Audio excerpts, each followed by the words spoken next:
Засгийн газрын өнөөдрийн хуралдаанаар мөн цахилгаан дулаан дамжуулах болон түгээх үртгийг дор хаяж 3% бууруулах шийдвэрийг гаргалаа.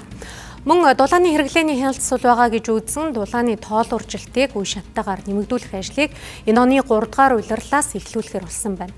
Судалгаагаар барилга байгууламжийн 53% нь дулааны тоолоор суйрлуулах техникийн боломжтой гэж гарсан байна.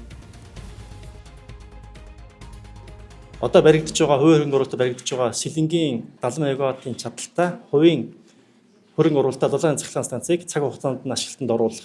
За мөн бүгд хамт хятад ард улсаас эрчим хүч импортлох шаардлагатай байгаа зис оюу буюу цахилгаан дамжуулах дижитал зайжлыг шуурхайлан ашиглалтанд оруулах. За мөн оргил ачааллын үед иргэдийг аж ахуйн нэгж байгууллагыг цахилгаанаар хязгаарлахгүй тулд батарей хураагуурыг богино хугацаанд хэрэгжүүлэх.